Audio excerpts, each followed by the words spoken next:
நம்ம கண்களை மூடி இன்றைக்குள்ள காரியத்துக்காக கத்திருக்கோம். இன்றைக்குள்ள காரியத்துக்காக, இன்றைக்குள்ள வேதத்துக்காக, இன்றைக்குள்ள வார்த்தைக்காக நம்மளோட மனசை தாழ்த்தி, நம்மளுடைய இதயத்தை தாழ்த்தி, நம்முடைய ஆவி ஆத்மா சரீரத்தை தாழ்த்தி கர்த்தருடைய சமூகத்துக்கு முன்பதாக ஹல்லேலூயா ஹல்லேலூயா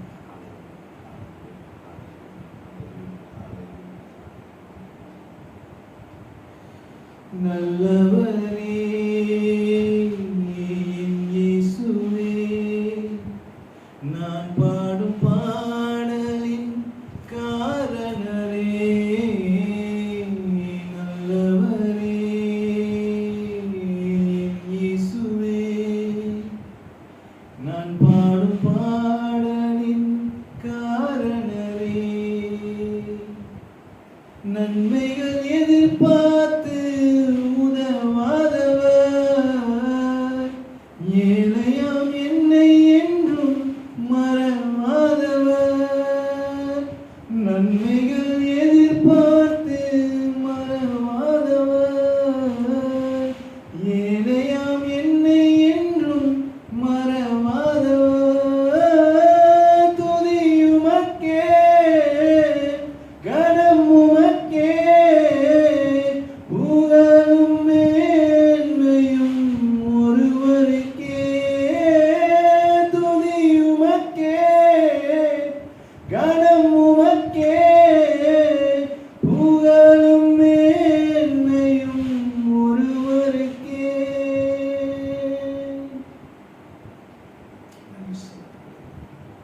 ஆண்டவரே, போன வாரம் என்னால பேசக்கூட முடியல. ஆண்டவரே, போன வாரம் என்னால பேசக்கூட முடியல. ஆனாலும் இந்த வாரத்துல ஆண்டவரே, வாயை திறந்து ஆண்டவரே உங்களுக்காக பாடுறதுக்கு நீங்க எனக்கு கிருபை செய்வீங்க. அதுக்காக நன்றி தகப்பனே. ஆண்டவரே, மரணத்தில் இருந்து வரதுக்கு நீர் எனக்கு கிருபை செய்வீர். அதனால தான் ஆண்டவரே நீங்க மரணத்தை ஜெயித்தது. ஆண்டவரே, அதனால தான் நீங்க மரணத்தை ஜெயித்த ஆண்டவர். நீங்க என்னோடு எப்பொழுதும் இருக்கிறீங்க, என் ஜனங்களோடு எப்பொழுதும் இருக்கிறீங்க. இந்த வசனத்தை கேட்கிறவர்கள், இந்த சேனலை கேட்கிறவர்களோடு நீர் இருக்கிறீர்கள். நன்றி செலுத்துகிறோம் ஆண்டவரே. இன்றைய ஆராதனை கருத்துல ஒப்பு கொடுக்கிறோம் ஆண்டவரே. இன்றைய வார்த்தையை ஆண்டவரை பேச போகிறது நான் அல்ல, நான் வாயை திறப்பேன். ஆனா என் தேவனாகிய கர்த்தர் எனக்குள்ளாக இருக்கிறேன். ஆண்டவராகிய இயேசு கிறிஸ்து நீங்க தான் பேச போறீங்க. இந்த நேரத்தை முற்றிலுமாக என்னை தாழ்த்தி, என் இருதயத்தை தாழ்த்தி, என் ஜனங்களோட இருதயங்களை தாழ்த்தி இந்த கருத்துல நாங்கள் இந்த நேரத்தை ஒப்பு கொடுக்கிறோம். ஆண்டவரே, நீங்களே ஆண்டவரை பேசுங்க. இது உம்முடைய நேரம் ஐயா. ஆண்டவர், உம்முடைய கருத்துல ஒப்பு கொடுக்கிறேன். பேசுகிறது ஜெபின் இலாய்சர் அப்படின்னு ஜனங்க பார்க்காத ஜெபின் இலாய்சர் இருந்தேன். ஆண்டவராகிய இயேசு கிறிஸ்து பேசுகிறாரு. ஆண்டவரே, உமக்குரிய கிணத்தை அவர்கள் குடுக்கும் படிக்கிறார். ஆண்டவரே, ஜனங்களோட செவிகளை இயேசு கிறிஸ்துவின் நாமத்தினாலே திறந்தருளுகிறேன். ஆண்டவருடைய இருதயங்களுக்குள்ளாக இந்த வார்த்தைகள் பதிவு பண்ணபடிக்காக வேண்டிக் கொள்கிறேன். Unto the mighty name of the Lord Almighty Jesus Christ's name we pray. Amen. போன வாரம் உங்ககிட்ட நான் என்ன பேசினேன்னு உங்களுக்கு ஞாபகம் இருக்குதா?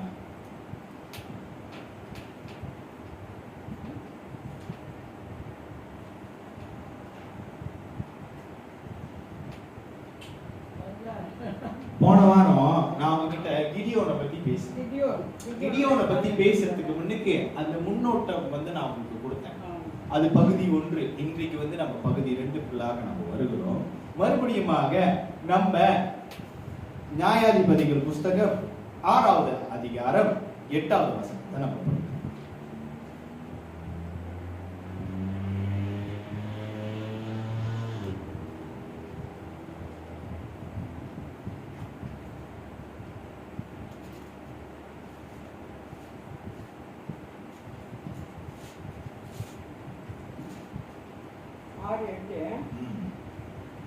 கர்த்தர் ஒரு தீர்க்கதரிசியை அவர்களிடத்தில் அனுப்பினார்.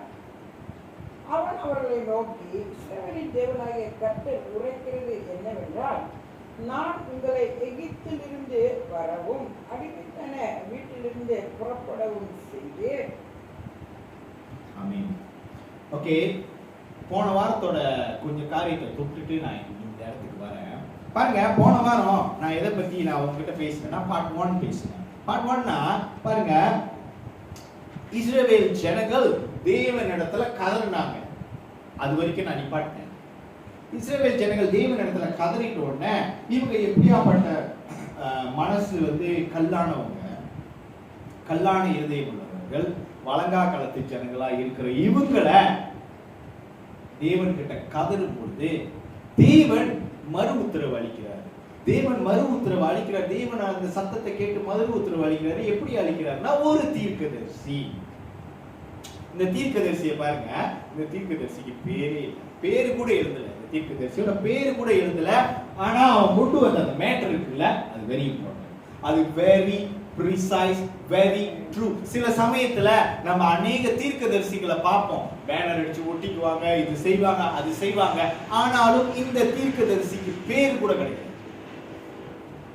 பேரில்லாத தீர்க்கதரிசியே கர்த்தர் உரைத்ததை தெளிவாக ஜனங்களுக்கு உரைத்த அந்த தீர்க்கதரிசிக்காக நான் நன்றி சொல்றேன்.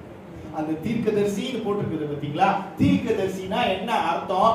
நீ இல்ல, நீ கொண்டு வர தேவனுடைய வார்த்தை முக்கியம் என்பது அர்த்தம். That is the important thing. What is prophet? Prophet is somebody who brings the word of God. There is no importance for that prophet. தீர்க்கதரிசியோட பேருக்கு முக்கியம் கிடையாது.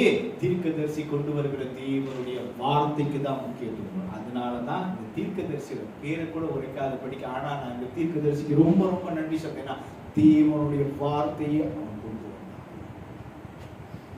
புரியுதுங்களா? அப்ப ஜனங்க இந்த மாதிரி மீதியான் கிட்ட மாட்டிக்கிட்டு முழிக்கும் பொழுது, மீதியான் ஆவி, மோவாபியர்கள் ஆவி கிட்ட மாட்டிட்டு முழிக்கும் பொழுது தேவன் என்ன சொல்றாருன்னா, நீங்க என் பேச்சை கேட்கல. இந்த தீர்க்கதரிசி மூலமா என்ன சொல்றாருன்னா, you did not listen to me. நீங்க என் பேச்சை கேட்கவே இல்லை. நீங்க பாட்டுக்கு இந்த ஜனங்களோட சேர்ந்து கடைசியா நீங்க இந்த நிலைமைக்கு நிக்கிறீங்க, என்கிட்ட கதறீங்க. அவங்களும் எல்லா தெய்வத்தையும் கதறி பார்த்தாங்க, கதறினாங்க, ஒன்னும் நடக்கல.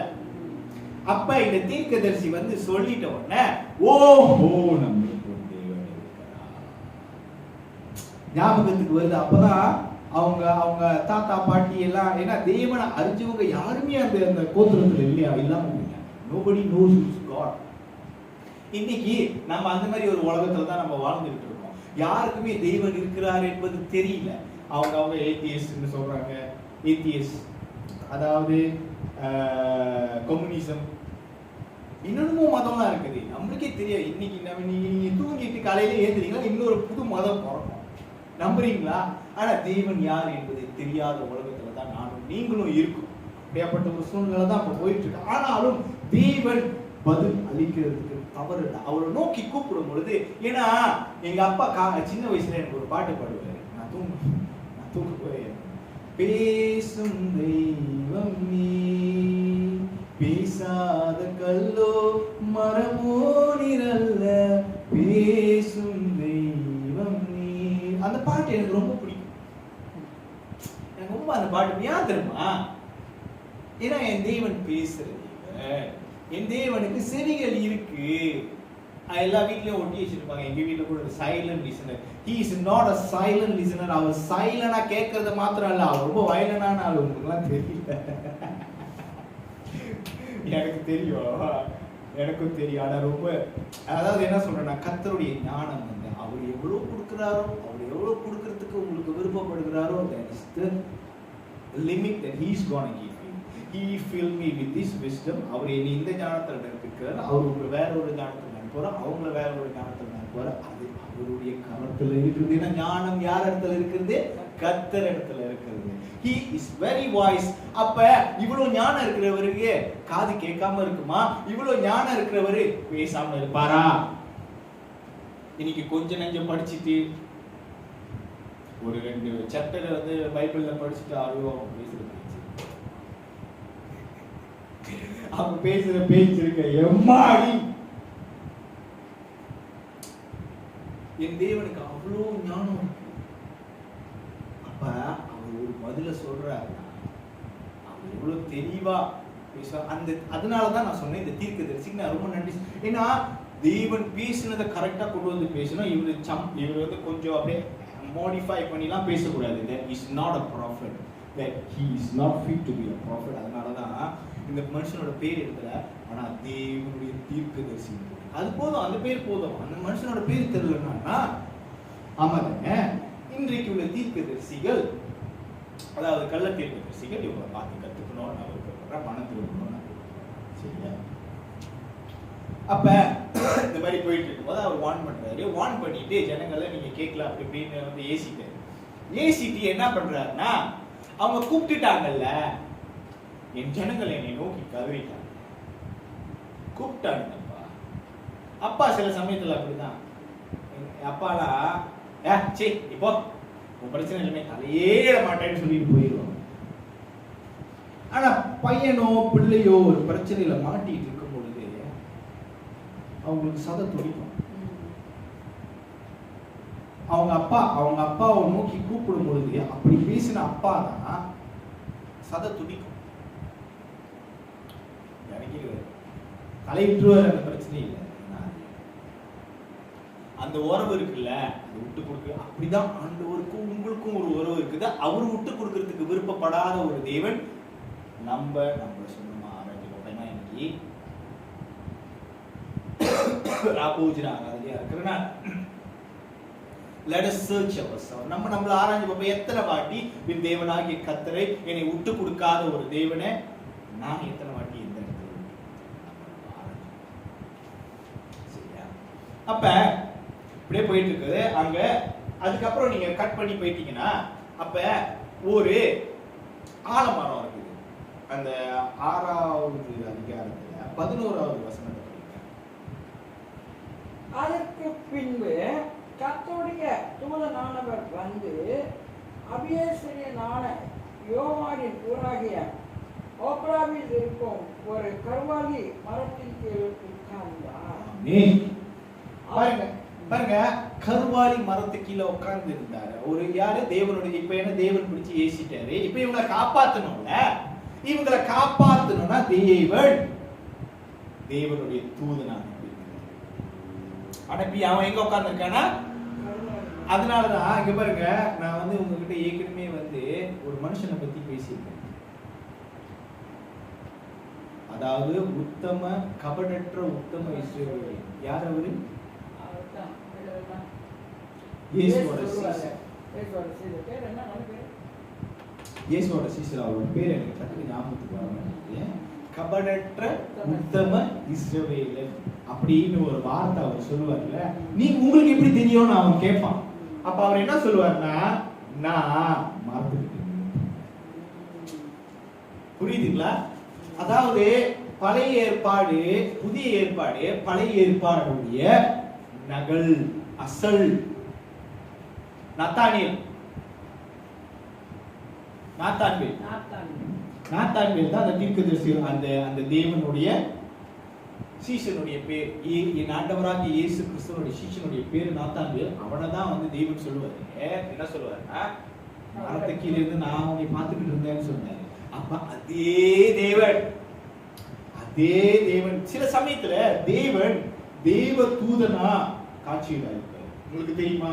நான் உங்களுக்கு சொல்றேன். சில இடத்துல the angel of the Lord, கர்த்தருடைய தூதன் அப்படின்னு போட்டுட்டு தெரியுமா? சில இடங்கள்ல வேதத்துல அது கர்த்தருடைய தூதன் கிடையாது, அது கர்த்தரே தான். ஒரு உதாரணத்துக்கு நான் உங்களுக்கு சொல்றேனே, யோசுவா அந்த ஒரு இடத்துல வந்து ஜனங்களோட போய் யுத்தம் பண்ண. அப்ப அங்க ஒருத்தரே அந்த சண்டை போடுற யுத்த உடைய அணிஞ்சுக்கிட்டு பட்டயத்தை கையில வச்சு நின்றுட்டு. அப்ப அங்க என்ன போட்டிருக்குன்னா, தேவனுடைய தூதன்னு போட்டிருக்காங்க. அப்ப யோசுவா போயிட்டு கேட்பாரு, நீங்க யாரு, நீங்க எந்த பக்கத்து அப்படின்னு கேட்பாரு. அப்ப அவர் சொல்லுவாரு, நைதர்னா நான் உன் பக்கட்டும் இல்லை, நான் இவங்க பக்கட்டும் இல்லை, எவன் சரியா செய்யறானோ நான். அப்படின்னா அது கர்த்தருடைய தூதனா இல்ல கர்த்தரா? கர்த்தர் தூதனோட ரூபத்துல அங்க நின்றுட்டு இருக்கார். நம்மளுடைய கர்த்தருக்கு அநேக காரியங்கள, அநேக நேரத்துல, அநேக இடத்துல அவர் நியமித்தபடி அவர் என்ன செய்யணும்னு நினைக்கிறாரோ அதை செய்வார். அப்ப அவர் வந்து எந்த மாதிரி காட்சி அளிக்கிறாரோ இட் டிபெண்ட்ஸ் ஆன் ஹிம். ஏன்னா சகல விதமான ஞானத்தை கொண்டிருக்கிற தேவன் அல்லவா. அவரு அந்த இடத்துல அப்படி காட்சி அளிக்கணும் அப்படின்னு அப்படி தோன்றணும்னு நினைக்கிறது வந்து அவருடைய விருப்பத்துக்குள்ளார உள்ள காரியம் தானே. அப்ப அதே மாதிரி தான் இந்த இடத்துலயும் கர்வாரி மலைக்கில ஒரு மனுஷனை பார்த்துட்டு இருக்காரு. யார் இந்த மனுஷன்? இவன் பேர் தான் கிடியோன். சோ இவன் இந்த கிடியோன் என்ன பண்ணிட்டு இருக்கிறான்னாக்கா, இப்ப இவங்களோட சாப்பாடெல்லாம் வந்து நான் போன வாரம் பேசுற மாதிரி இந்த மீடியாங்களோ அந்த போவாபிகளோ என்ன பண்றாங்கன்னா வந்து இந்த சாப்பாடெல்லாம் அடிச்சு திருப்பி போயிடுறாங்க. இவங்களுக்கு சாப்பாடு இல்லை. ஸோ இவர் வந்து என்ன பண்றாரு, கொஞ்சம் கொஞ்சம் சாப்பாடு அப்படி இப்படி அடிச்சு பிடிச்சி கொஞ்சம் ஒளியை வச்சு அதை வந்து பதப்படுத்தி தான் சாப்பிட முடியும். ஸோ அப்போ பதப்படுத்திக்கிட்டு இருக்கும்போது அவங்ககிட்ட ஒளிச்சு வச்சுக்கிட்டு பதப்படுத்திட்டு இருக்கும்போது தான் தேவன் அவரை சந்திக்கிறார். பாருங்க, கிதியோன் தேவனை சந்திச்சோடனே கிதியோன் வந்து என்ன சொல்றாருன்னா, நான் வந்து பெரிய இவனா கிடையாது, நான் வந்து ரொம்ப வீக்கான ஒரு ஆளு, நான் தொப்புன்னு அடிச்சா கீழே விழுந்துருவேன், நான் அப்படியாப்பட்ட ஒரு ஆளு. ஏன்னாக்கா நீங்க நல்லா படிச்சு பாத்தீங்கன்னா அந்த கோத்திரமே அப்படியாப்பட்ட கோத்திரம் தான். பாருங்க, அந்த கர்வாலி மலை யாருக்கு சொந்தம்னு போட்டிருக்கு? அதே 11வது வசனம். ஒரு கர்வாலி மலை ஒப்ராவில் இருக்கும் ஒரு யோவாசின் அபியேசியனாக யோவாசின் ஊராகிய ஒப்ராவில் இருக்கும் ஒரு கர்வாலி மலை அபியேசியா எப்ஸ்ரைட். சோ எப்ஸ்ரைட் அவங்களோட கோத்திரம் பேர் வந்து எப்ஸ்ரைட். அபியேத்தரோட கோத்திரம். இந்த கோத்திரம் எங்க உள்ள கோத்திரம்னா மனாசே கோத்திரத்துல ஒரு சிறு கோத்திரம் தான் இந்த கோத்திரம். புரியுதுங்களா? அதாவது மனாசே கோத்திரத்திலையும் இஸ்ரவேல் கோத்திரத்திலையும் ஆக சிறியவர்கள், ஆக பலவீனமானவர்கள் தான் இந்த அப்சிரியர்கள். புரியுதுங்களா? எப்ஸ்ரைட்ஸ். These are the people. இதுக்குள்ள இருக்கிற ஒரு மனுஷனை தான் கிடியோன். அந்த கிடியோன் தான் ஆண்டவர் சந்திக்கிறார். சோ நீங்க எப்படி பார்க்கணும், அவரு இந்த கோத்திரத்துல 12 கோத்திரம் இருக்கு. அவர் இந்த கோத்திரத்தில் உள்ள பலத்த ஜாதி கிட்ட தேவன் போயிருக்கலாம். நியாயப்படி நம்மனா அப்படித்தானே செய்வோம். யார் ஆக பலசாலியா அவங்க கிட்ட தானே நம்ம போய் பேசுவோம். கரெக்டா? நம்மளுக்கு ஒரு பிரச்சனை, இப்போ ஒருத்தனுக்கு உதவி செய்யணும், இப்ப ஆக நம்மளுக்கு உதவி செய்ய முடிஞ்ச பர்சன்ஸ் தான் நம்ம தேடிப்போம். ஆனா தேவன் அப்படி கிடையாது. தேவன் என்ன பண்றாருன்னா, ஆக அந்த கோத்திரத்திலேயே, அந்த இஸ்ரவேல் கோத்திரத்திலையும் அந்த மனாசே கோத்திரத்திலேயே ஆக சிறியவர், இவங்க ஒண்ணுமே கிடையாது. கிதியோனோட பேக்ரவுண்ட் வந்து என்னன்னா, he is nobody, he is nothing. சண்டைக்கு போனா கூட, இஸ்ரவேலுக்கு சண்டைக்கு போனா கூட இவங்களை கூப்பிட மாட்டாங்க. அப்படியாப்பட்ட ஜனங்கள் தான் தாழ்ந்த ஜனங்கள். ஏன்னா சிறுமைப்பட்டவர்கள். ஏற்கனவே அவங்க சிறுமைப்பட்டவர்கள். நான் யோசிச்சேன், என்ன தெரியுமா யோசிச்சேன், இது மீடியா எனக்கு இன்னும் சிறுமைப்படுத்தி ஏற்கனவே அவனுக்கு சின்னவனுக்கு இன்னும் அவங்களை போய் நோண்டி. சோ நான் இதை யோசிச்சேன். பாருங்க, நீங்க எப்படி யோசிச்சு பாருங்க. அப்ப கர்த்தருடைய தூதன் வந்து கிதியோன் கிட்ட தோன்றி கிதியோன் கிட்ட பேசுறாரு. பாருங்க, அதே 12:13. கர்த்தருடைய தூதனானவர் அவனுக்கு தரிசனமாகி, பராக்கிரமசாலியே, கர்த்தர் உன்னோடு இருக்கிறார் என்றார். அப்பொழுது கிதியோன் அவரை நோக்கி, என் ஆண்டவனே, கர்த்தர் எங்களோடு இருந்தால் இவை எல்லாம் எங்களுக்கு நேரிடுவானே. கர்த்தர் எங்களை எகிப்திலிருந்து கொண்டு வரவில்லையா என்று எங்கள் பிதாக்கள் எங்களுக்கு விவரிக்க சொன்ன அவருடைய அற்புதங்களை எல்லாம் எங்கே? இப்பொழுது கர்த்தர் எங்களை கைவிட்டு மீதியானின் கையிலே எங்களை ஒப்பு கொடுத்தாரே என்றான். பாருங்க, இப்ப கர்த்தர் வந்து நேரா இப்ப வந்து என்ன, நான் முதல்ல சொன்னது கொஞ்சம் மனசுல வச்சுக்கோங்க. ஆக சிறியவன், ஆக அவங்க ஃபேமிலியும் இவரு ஆக சிறியவர். The smallest thing, okay? அவனை போய் கர்த்தர் வந்து பராக்கிரமசாலி அப்படின்னு கூப்பிடுறாரு. ஆனா you remember one thing, இல்லாதவைகளை இருக்கிறது போல பேர் சொல்லி அழைக்கிறது வந்து கிதியோனை பராக்கிரமசாலின்னு கூப்பிடுறாரு. என்ன ஆகுது? What is happening there? அங்க என்ன ஆகுது? பராக்கிரமசாலியேன்னு அவரை கூப்பிடும் போதே அவன் பராக்கிரமசாலியா, இல்லாதவைகளை இருக்கிறது போல பேர் சொல்லி அழைக்கிற தேவன் உங்களை ஒரு விஷயத்துல அழைச்சாருன்னா விஷயமாவே ஆயிட்டீங்க. Because you have to believe the God who has called you by your name. நீங்கள்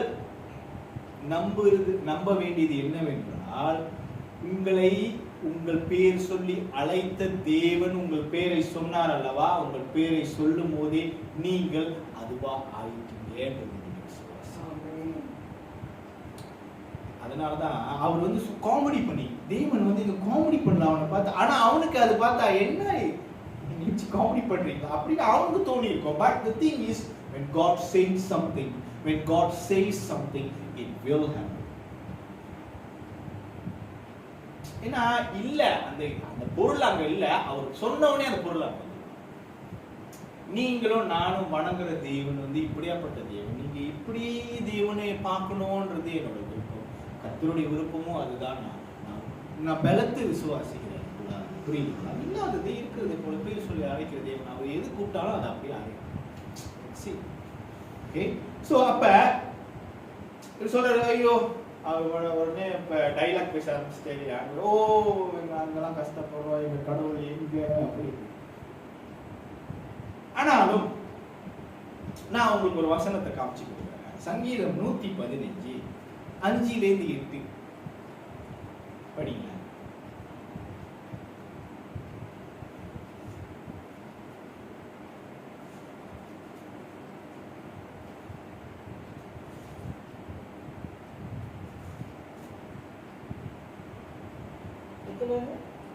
சங்கீதம் 115 5-8 படிங்க. அவைகளுக்கு வாயிலும் பேசாது, அவைகளுக்கு கண்கள் இருந்தும் காணாது, அவைகளுக்கு காதுகள் இருந்தும் கேளாது, அவைகளுக்கு மூக்கு இருந்தும் காணாது, அவைகளுக்கு கைகள் இருந்தும் தொடாது, அவைகளுக்கு கால் இருந்தும் காணாது, தங்கள் தொண்டையால் சத்தங்களும் மாற்றாது, அவைகளை பண்ணுகிறவர்களும் அவைகளை நம்புகிறவர்கள் யாரும் அவைகளை போலவே இருப்பார்கள். சங்கீதம் 115 5-8 என்ன சொல்லுதுன்னா, விக்கிரகங்களை படைக்கிறவர்கள், அதாவது விக்கிரகங்களை படைக்கிறாங்கல்ல, அது கண் இருக்குமா? அது பார்க்க. அதுக்கு வாய் இருக்குமா? அது பேசாது. அதுக்கு காது இருக்குமா? அது கேட்காது. நீ இப்ப நான் வந்து இந்த காரியத்தை எதுக்கு இங்க படிக்க சொன்னா, கிதியோன் இப்படி கேள்வி கேட்கிறாரு. இந்த கேள்வி தேவன் இடத்துல இந்த மாதிரி கேள்வி கேட்கறது நியாயமா? நான் ஒரு 3வது மனுஷனா இருந்து இந்த தேவனுக்கும் கிதியோனுக்கும் உள்ள இந்த உரையாற்றுதலை நான் நின்று கவனிக்கிறேன். இது சரியா நான் பார்க்கிறேன். பிகாஸ் நீங்க பாருங்க, கிதியோனும் அவனோட குடும்பமும் என்ன பண்ணிட்டு இருந்தாங்க தெரியுமா? இந்த மாதிரி சிற்பங்களையும் இந்த மாதிரி சிலைகளையும் விக்கிரகங்களையும் அவங்க வந்து அது கிரியேட்டர், இவங்க தான் அந்த கிரியேட்டர், இவங்க தான் அதை செய்யறவங்க. இவங்களுக்கு கண்ணு மூக்கு வாயெல்லாம் விக்கிரகத்துக்கு வச்சு விடுறதே இந்த குடும்பம் தான். நான் யோசிச்சேன் மனசுல, என்ன நியாயம் இந்த மாதிரி ஆண்டவர்கிட்ட போய் கேட்கறது? என்ன நியாயம்? What is fair? இதுல எங்க நியாயம் இருக்குது? நீ வந்து போய் இதெல்லாம் படைச்சிட்டு, நீ வந்து போயிட்டு இந்த மாதிரிலாம் செஞ்சுட்டு, சங்கீதம் 115 தெளிவா போட்டிருக்கு. என்ன போட்டிருக்குன்னா, எல்லாமே படைச்சுட்டு எங்க வீட்டுக்கிட்ட ஒருத்தர் ஆளாண்டின்னு சொல்லி ஒருத்தர், அவங்களோட ஹஸ்பண்ட் வந்து இந்த வேலை தான் செய்யறாரு.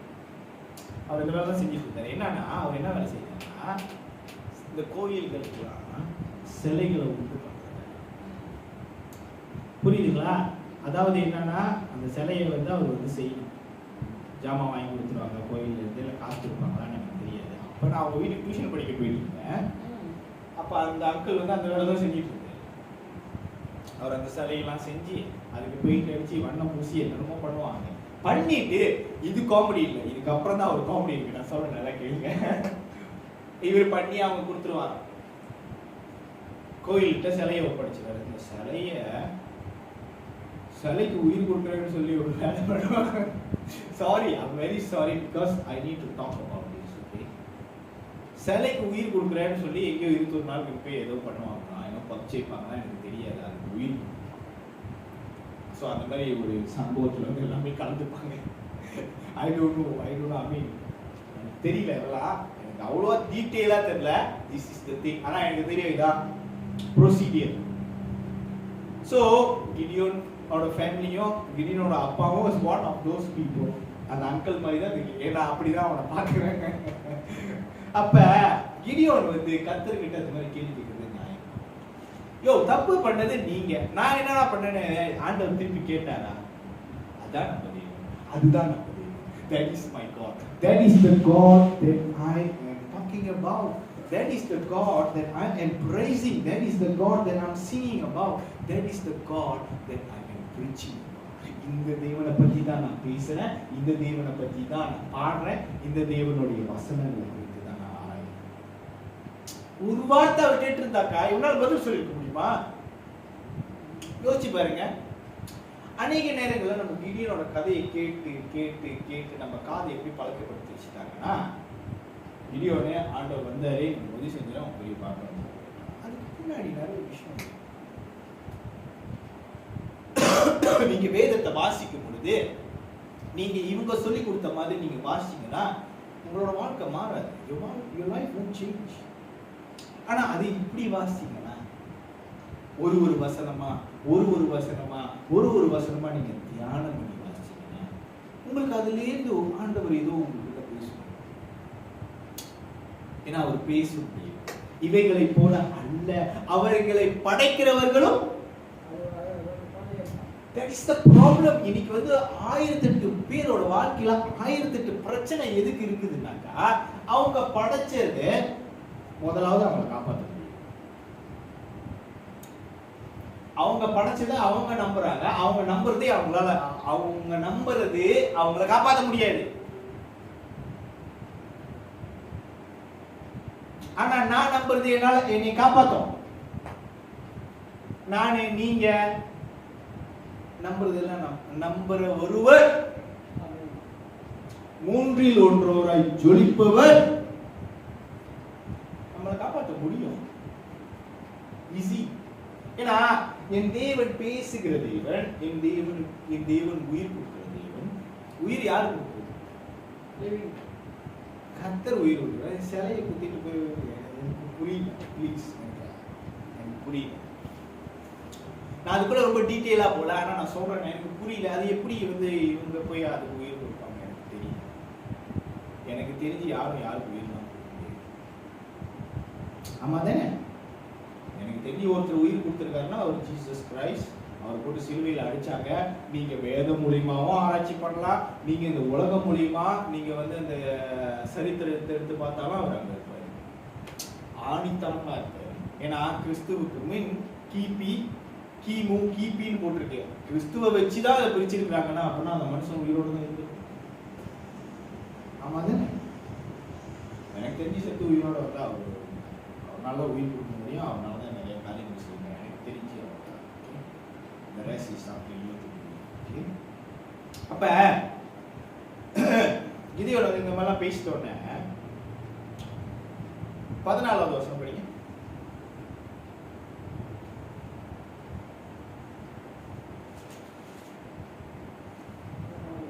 அப்பொழுது கர்த்தர் அவனை நோக்கி பார்த்து, உனக்கு இருக்கிற இந்த பலத்தோட போ, நீ இஸ்ரவேலை மீதியானின் கைக்கு நீங்களாக்கி ரட்சிப்பாய், உன்னை அனுப்புகிறவர் நான் அல்லவா என்றான். நான் முதல்ல உங்கள்கிட்ட சொன்னேன், என்ன சொன்னேன்னா, கிதியோன் இந்த மாதிரி ஆண்டவரே நாங்கள் வணங்கினதுக்கெல்லாம் கண்ணு இருக்கா, எங்க கடவுள் எங்கே அப்படி இப்படின்னு பேசிட்டு இருந்தாரு. அப்ப அவர் என்ன பதில் சொல்லியிருக்காங்க, டேய் நீ வணங்கவே இல்லை, முதல்ல நீ எப்படி எனக்கு கேள்வி கேட்கிறேன்னு கேட்டுருந்துருக்கலாம். ஆனா அவர் என்ன சொல்றாருன்னா, தம்பி கவலைப்படாத, உனக்கு இருக்கிற பலம் போதும், நீ போ. எதனால ஆண்டவர் அது சொல்றாருன்னா, முதல்ல அவர் பராக்கிரமசாலியை கூப்பிட்டு, நான் கூப்பிட்டோன்னே நீ ஆயிட்டேன், புரியுதுங்களா? அதனால உனக்கு இருக்கிற பலம் போதும், நீ போட்டு. உன்னை அனுப்புகிறவர் நானே. நான் உன் கூட இருக்கேன். என்னை காட்டிலும் யாரு பராக்கிரமசாலி இருக்க? யாராச்சும் இருக்காங்களா? எனக்கு தெரிஞ்சு இல்லை. ஏன்னா தேவன் வந்து அவரோட சக்தியை பத்தி பேசணும்னா, அவரோட மகிமையை பத்தி பேசணும்னா, அவரோட இந்த உலகத்துல இருக்க எல்லா மனுஷனும் அவரோட வாழ்க்கையை ஒன்னா சேர்த்தாலும் பார்த்தாரு. இப்ப நான் ஒரு 50 வருஷம் பேசுறேன், நீங்க ஒரு 50 வருஷம் பேசுறீங்க, அவர் ஒரு 50 வருஷம் பேசுறாரு. அப்படி 50 வருஷமா பேசினாலும் அது முடிக்க முடியாது. அவ்வளோ மகிமை, அவ்வளோ மேன்மை, அவ்வளோ ஒரு ஜெனுவினிட்டி. அவர் அழகா ரிலாக்ஸா கீழே வந்து இறங்கி மட்டும் அழகா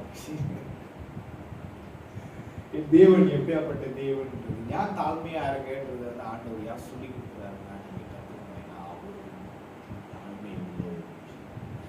தாழ்மை உள்ள ஒரு தேவன். அதனாலதான் அவர்கிட்ட இருக்கிற சுபாவம் உங்ககிட்ட இருக்கணும், என்கிட்டயும் இருக்கணும். என் பிள்ளை ஆயிட்டீங்கன்னா இந்த மாதிரி வேணா. இந்த அப்பாக்கெல்லாம் பேசுறத பார்த்துக்கிட்டீங்கன்னா, இப்போ உள்ள அப்பாக்கெல்லாம் எப்படி பேசுவாங்க, என் மாதிரி ஆயிராதேன்னு. ஏன்னா அவங்க வழி கொஞ்சம் சரியில்லாம இருக்கு, என் மாதிரி ஆயிராது. ஆனா இவர் ரொம்ப சரி, இஸ் பெர்ஃபெக்ட். இவர் போல பெர்ஃபெக்டாவே இருக்க முடியாது. அதனால இவர் சொல்றாரு, என்ன போல there is the God that I preach.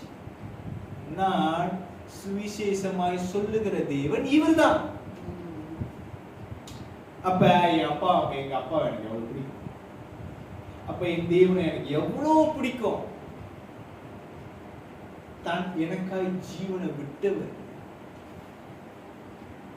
எனக்காய் ஜீவனை விட்டது மாத்திரம் இல்லாம என்னோடு இருக்கிறதுக்கு இருந்துட்டாரு. திரும்பி ஜீவனை விட்டுட்டாரு. ஆனா நான் தனியா ஆயிருவேன் அப்படின்னு பார்த்து மறுபடியும் அந்த ஜீவனை எடுத்துட்டு என்னோடு இருக்கிறது. How great is your love. உங்களுடைய அன்பு எப்படியாப்பட்ட அன்பு. அன்பு கிடியோன் கிட்ட ஆண்டவர் சொல்ல, நீ போ நீ போ நீ போ, இருக்கிற பலம் போதும், நான் அவனை பலப்படுத்திட்டேன், நான் அவனை பராக்கிரமசாலின்னு கூப்பிட்டோன்னே, ஐம் சாரி எனக்கு தமிழ் வந்து கொஞ்சம் பராக்கிரமசாலியே அப்படின்னு கூப்பிட்டேன். அப்ப போயிட்டோம். பாருங்க, அதே 6வது அதிகாரம் 21வது வசனம். அப்பொழுது கர்த்தருடைய தூதன் தமது கையில் இருந்த கோலின் நுனியை நீட்டி இறைச்சியை புளிப்பில்லாத அப்பங்களையும் தொட்டார். இறைச்சியும் புளிப்பில்லாத அப்பங்களையும் தொட்டார். அப்பொழுது அக்கினி கற்பாறையில் இருந்து எழுதி இறைச்சியையும் புளிப்பில்லா அப்பங்களையும் பட்சித்தது. கர்த்தரின் தூதனோ என்றார், அவன் கண்களுக்கு மறைந்து போனார். பாருங்க, நான் உங்களுக்கு கொஞ்சம் ஷார்ட் அண்ட் சிம்பிளா சொல்றேனே. ஆண்டவர் இவன்ட்ட இப்படி பேசுவாருன்னா அவனுக்கு பலம் கொடுத்துட்டு நீ போன்னு சொல்லுவாரு. இவன் என்ன சொல்லுவானா, ஆண்டவரே கொஞ்ச நேரம் இங்க இருங்க, நான் போய் காணிக்கை எடுத்து வந்துடுறேன், நான் காணிக்கை எடுத்து வந்து கொடுக்குறேன். அப்ப அப்போல காணிக்கையில வந்து என்னதுன்னா இறைச்சி, இது பார்லி, கோதுமாவோ எல்லாம் கொடுப்பாங்க. ஸோ இவர் என்ன பண்ணா, அங்க ஒரு பலிபீடம் இருந்துச்சு. அந்த பலிபீடத்துல இவர் என்ன பண்ணிட்டாரு, இறைச்சி, கிதியோன் வந்து இறைச்சி எல்லாத்தையும் அங்க வச்சுட்டாரு. கர்த்தருடைய தூதன் கையில ஒரு கோல் இருந்தது. அந்த கோலை வந்து அந்த பலிபீடம் வந்து இதுல செய்வாங்கன்னா கற்கள்லாம் ஒரு 4-5 கல் அடுக்கி வச்சுட்டு அதான் பலிபீடம், ஆல்டர். இப்ப எல்லா இடத்துலயும் ஆல்டர் வந்து கோயிலையும் ஆல்டர் அப்படிதான் இருக்கு. அது சாம்பல்லாம் போட்டு எரிச்சு வைப்பாங்களா, ஒரு இடம் இருக்கும்ல, அதான் அங்க இறைச்சி கொண்டு போய் வச்சுட்டாரு. இவர் என்ன பண்ணாரு, தேவனுடைய தூதன் சொல்ற தேவன் என்ன பண்ணாருன்னா அந்த கல்லை தொடுறாரு தன்னுடைய கோல்ல. அந்த கோல் தொட்ட உடனே எதுலேருந்து அக்கினி வந்துச்சா, எதுலேருந்து அக்கினி வந்துச்சுன்னு போட்டுருக்கு. அதை படிக்க, எதுலேருந்து அக்கினி வந்துச்சுன்னு.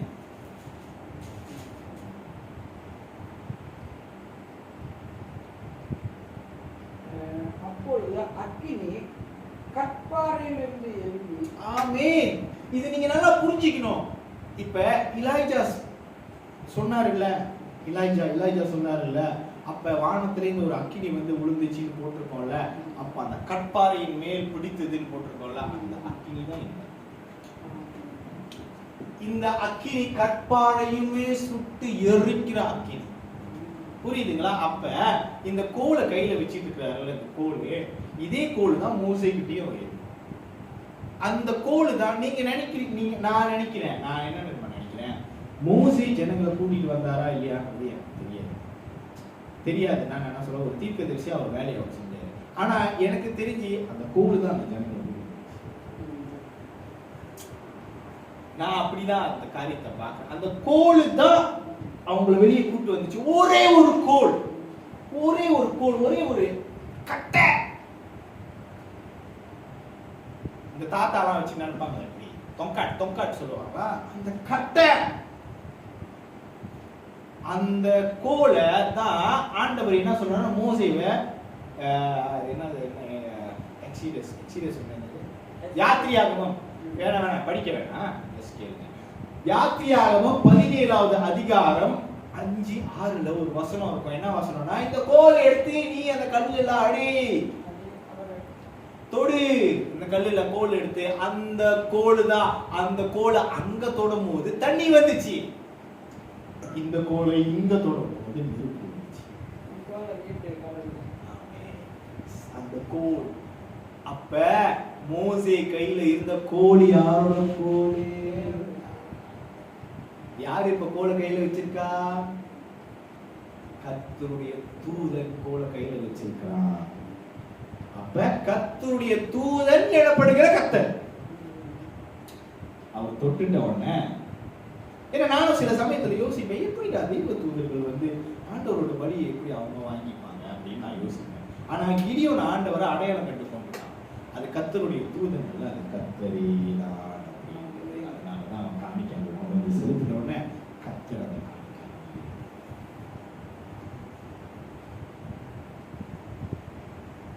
புரியுதுங்களா? எனக்கு ஆச்சரியமான விஷயமே இதுதான். பாருங்க, அந்த கோல் அங்க இருக்கும் போது கல்லை தொட்டா தண்ணி வந்துச்சு, இந்த கோல் கல்லை தொட்டா நெருப்பு வந்துச்சு. அப்ப யாரு உண்மையாலுமே தேவனா? யார் உண்மையாலும் தேவன்? எனக்கு தெரிஞ்சு இந்த மாதிரி எல்லாம் காமிக்கிறவங்க தான் தேவன். ஆமாதானே? அப்ப இந்த செங்கோல் தான் அவங்களை காப்பாத்தி கூட்டிட்டு வந்துச்சு.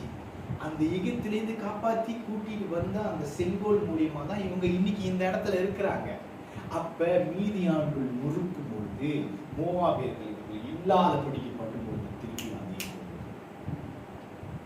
அதனாலதான் சங்கீதம் 23 கண்டுபிடிக்கணும், நான் மரண இருளில் பள்ளத்தாக்கில் நடந்தாலும் தேவரீர் என்னோடு கூட இருக்கா. அப்படியே அச்சஸ்ல அந்த வார்த்தை இங்க இருக்குதா பாருங்க.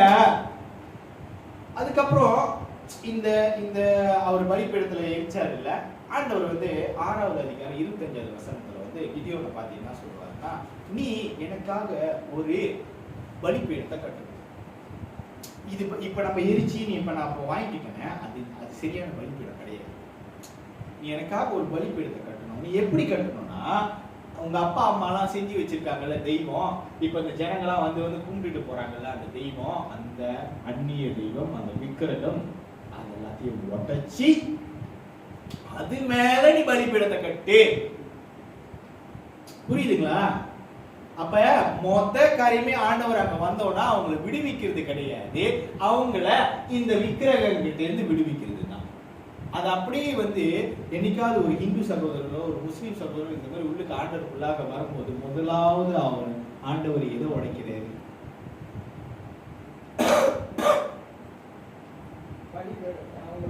அவங்களுக்குள்ள ஒரு பலிபீடம் இருக்குது, அவங்களுக்குள்ளாக ஒரு அஞ்ஞானமான நம்பிக்கை, அஞ்ஞானமான ஒரு நம்பிக்கை அவங்களுக்குள்ள இருக்குது இல்ல, அதை உடைக்கிறது. அதனாலதான் ஒரு ஊழியக்காரர் ஒரு சுவிசேஷத்தை நம்ம எடுத்துட்டு போய் பேசணும்னு அவங்களுக்குள்ளாக இருக்கிற அந்த பலிபீடத்தை நொறுக்கிற மாதிரி நம்ம பேசணும். அதை கும்பிடுறவங்க அப்படியே தான் இருப்பாங்கன்னு தான் அங்க தெளிவா போட்டுருச்சு. அப்படின்னா என்ன அர்த்தம்னா, அந்த கல் எப்படி இருக்குதோ இவனும் அப்படிதான் இருப்பான்னு அர்த்தம்.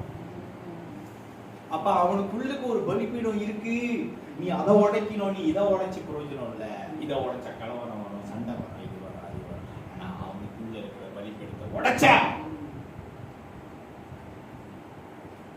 அதான் இவன் உடைக்கிறாரு.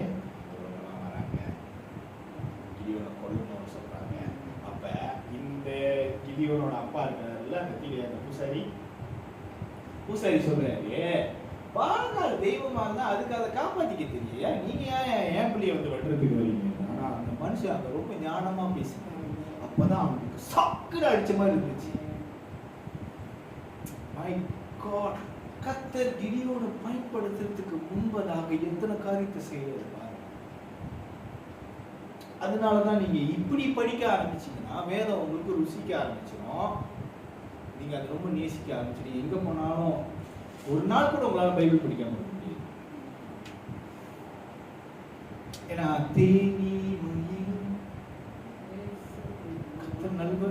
கர்த்தர் நல்லவர் என்பதை ருசித்து பாருங்கள். புரியுதுங்களா? பாருங்க,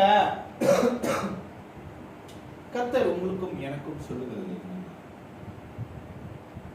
ஐசாயா 43:18-20.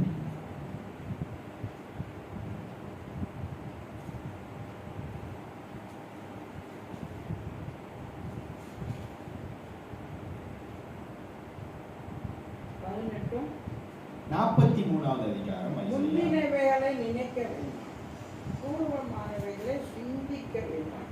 இதோ நான் புதிய காரியத்தை செய்கிறேன், இப்பொழுதே அது தோன்றும், நீங்கள் அதை அறிவீர்களா? நான் வனாந்தரத்திலே வழியையும் அவாந்தர வெளியிலே ஆறுகளையும் உண்டாக்குவேன். ஆமென். இப்ப இந்த காரியத்தை, இந்த வசனத்தை கிதியோனோட காரியத்துல வச்சு அப்படியே பாருங்க. அவன் கேட்கிறான், எங்க கடவுள் எங்க? முது பிழையை வச்சிட்டு இருக்கிறாரு கடவுளே, எங்க கடவுள் எங்கன்னு கடவுளையே பார்த்து கேட்கலாம். அப்ப ஆண்டவர் அவனுக்கு சொல்ற பதில் தான் இது. நீ ஐயா நான் அப்ப காப்பாத்தினேன், அதை விட்டுரு, இப்பயும் என்ன காப்பாற்ற அதுதான் இறங்கி. ஏன்னா அவர் ஜீவனுள்ள தேவன், அவர் ஜீவிக்கிற தேவன், அவர் எனி டைம் இறங்கி வந்து காப்பாற்ற. நீங்க ஒருத்தர்கிட்ட உதவி தேடி போனீங்கன்னா இங்க 2 பேர் இருக்காங்க, ஒருத்தனை நம்ப முடியாது, ஒருத்தனை நம்பலாம். நீங்க யாருக்கிட்ட உதவி கேட்பீங்க? சரி, நான் இன்னொரு கேள்வியை மறுபடியா மாத்தி கேட்கிறேன். நீங்க ஒரு பாதையில நடந்து போயிட்டு இருக்கீங்க, பாதை 2ஆ பிரியுது, இந்த பாதையில சத்தமா இருக்கிறான், இந்த பாதையில உயிரோடு இருக்கிறவா இருக்கிறான், உங்களுக்கு பாதை தெரியல, நீங்க யாருக்கிட்ட கேட்பீங்க? அப்ப யாரு உயிரோடு இருக்கிறாங்க? கர்த்தரின் ஆண்டவராகிய இயேசு கிறிஸ்து மரணத்திலிருந்து எழுந்து முதல் பேரான மூத்த குமாரனாகிய ஆண்டவராகிய இயேசு கிறிஸ்து ஜீவிக்கிறார்.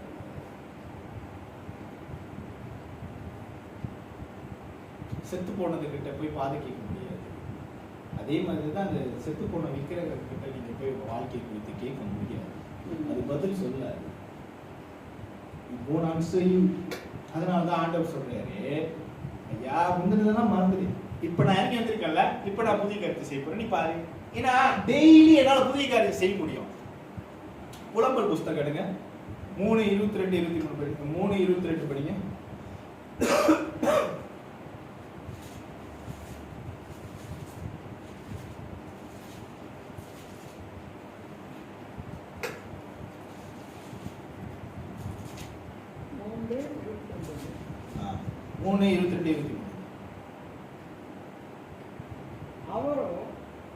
அவரே அதை தன்மேல் வைத்தார் என்று அவன் தனித்திருந்த மௌனமாய் இருக்க கடவன்.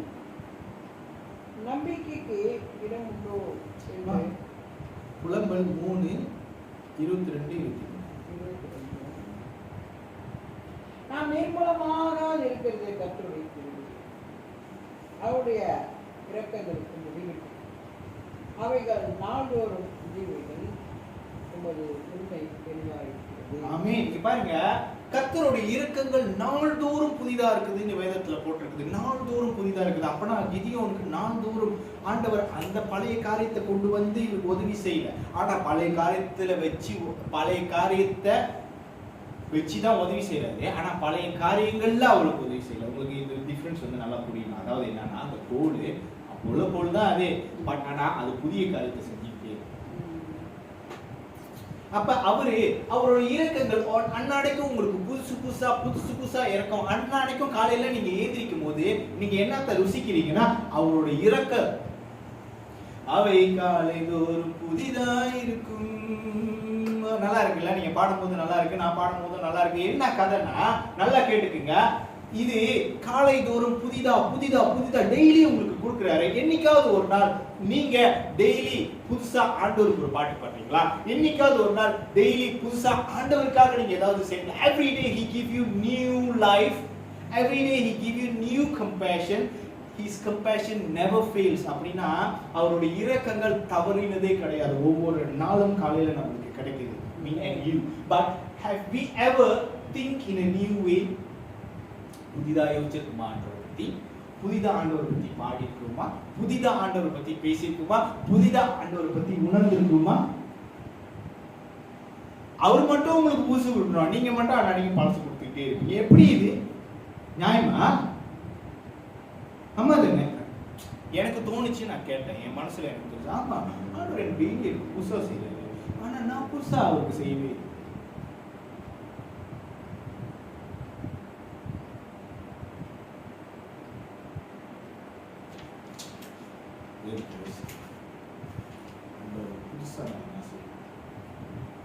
Want to do something new because அவர் ஒவ்வொரு நாளும் உங்க லைஃபை புதிதாக்குறாரு. நேற்று ஒருத்தவங்களை பார்த்து சாவ விட்டானா விட்டுரு, நாளைக்கு காலையில நான் வாழ்க்கையை புதிதாக்கிறேன். என் ஆண்டவரோட ஸ்டைல் அப்படி. நான் புதுசா அவருக்கு என்ன செய்வேன்? என் ஆண்டவர் நினைக்கும் போது நான் ரொம்ப சிரமப்படுறேன். ஏன் தெரியுமா? அவர் டெய்லி எனக்கு புதுசா ஏதாவது செய்யறேன், நான் அவருக்கு புதுசா ஒட்டுமே செய்வேன். இன்னையிலேருந்து நம்ம செய்ய ஆரம்பிக்கும். புரியுதுங்களா? கடைசியா அவரு எதுக்கு நம்மளுக்கு வந்து நம்மள வந்து எதுக்கு ஞானஸ்தானம் கொடுக்குறாரு அப்படின்றதுக்கு வந்து, அதாவது எதுக்கு ஞானஸ்தானம் கொடுத்து நம்ம சபையில சேர்த்துக்கிறாருன்றது நீங்க புரிஞ்சுக்கணும். அப்பதான் அவருக்கு நீங்க புதுசா ஏதாவது செய்ய முடியும். ஆனா யார் மூலியமா செய்ய முடியும்ன்றது நீங்க புரிஞ்சுக்கணும். கரெக்டா? நீங்க புதுசா செய்யணும்னு நினைக்கிறீங்க, நானும் நீங்களும் நினைக்கிறோம். ஆனா அது நம்மளா செய்யக்கூடாது, அது ஒரு ஆள் மூலியமா நம்ம செய்யணும். தீத்து புஸ்தகம் 3வது அதிகாரம் 5வது வசனம்.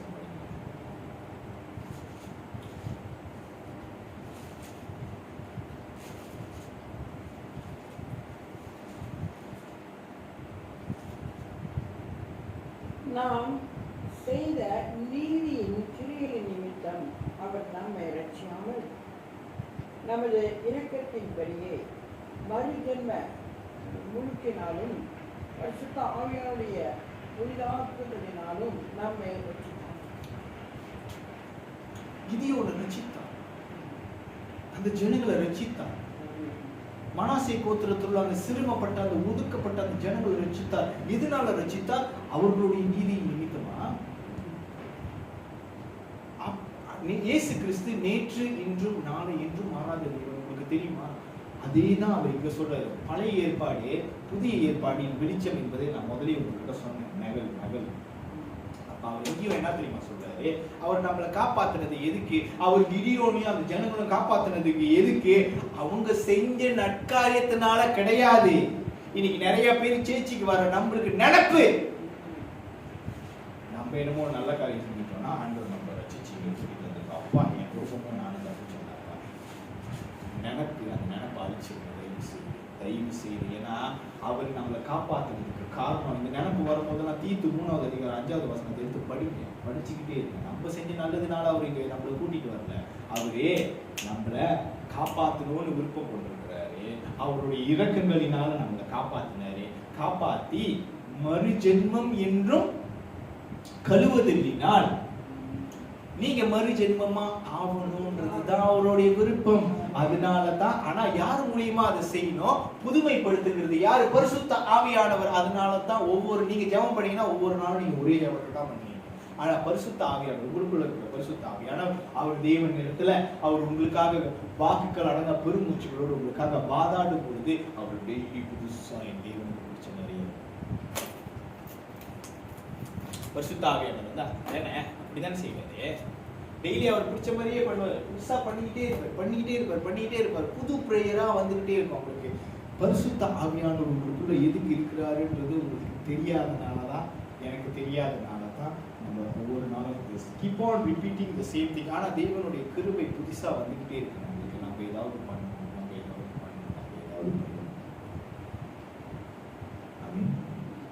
பரிசுத்த ஆவியானவர் நோக்கி ஆண்டவரே, பரிசுத்த ஆவியானவரே, ஒவ்வொரு நாளும் ஆண்டவரே உம்முடைய கிருபைகளை நீர் எங்களுக்கு அனுப்புகிறீர். ஒவ்வொரு நாளும் உம்முடைய கிருபைகளை எங்களுக்கு புதுசாக அனுப்புகிறீர். ஆனால் நாங்கள் என்ன செய்கிறோம்? நாங்களும் புதுசா ஆவறதுக்கு ஆண்டவரே இந்த தீத்து 3வது அதிகாரம் 5வது வசனத்தின் படி ஆண்டவரே நீங்க என்னை காப்பாத்துனீங்க. என்னுடைய நீதி நிமித்தம் கிடையாது, நீங்க என் மீது வச்சிருக்கிற இரக்கத்தினாலே, என் ஜனங்கள் மீது வச்சிருக்கிற இரக்கத்தினாலே எங்களை காப்பாத்துனீங்க.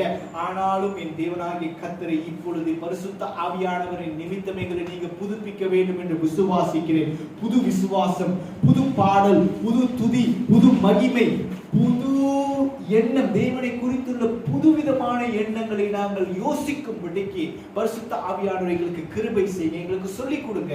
எப்படி தேவனை புதுசு புதுசா நாங்க அவரை சந்தோஷப்படுத்துறது, எப்படி என் தேவனை புதிய விதமாக நாங்க எப்படி அவரை மகிழ்ச்சி படுத்துறது, எப்படி அவருடைய இருதயத்துக்கு ஏற்ற மகளாக நாங்கள் மாறும்படிக்கு சொல்லிக் கொடுங்க. எங்களுடைய ஆவிகளை புதிதாக்குங்க. இன்னைக்கு ராபோஜன ஆராதனையாக இருக்குது, அதனால எங்க ஆவியை புதிதாக்குங்க. இதுக்கப்புறம் நாங்கள் ஒரு புதிய சிருஷ்டிப்பா எங்கள் தேவன் முன்னாடி நாங்கள் வந்து நிற்கும்படிக்கு இப்பொழுதே எங்களை புதுமையாக்கினதுக்காக நன்றி. இந்த வார்த்தை கேட்ட அனைவரோட இருதயத்திலும் கிரியை செய்யத்தக்கதாக இந்த தேவனாகிய கர்த்தர் நீரே இந்த வார்த்தைக்குள்ள அக்கினியை போட்டதற்காக நன்றி. ஆண்டவரே, இந்த நேரத்தில் கர்த்தரை ஒப்புக் கொடுக்கிறேன். நீரே பொறுப்படுத்திக் கொள்ளும். இந்த mighty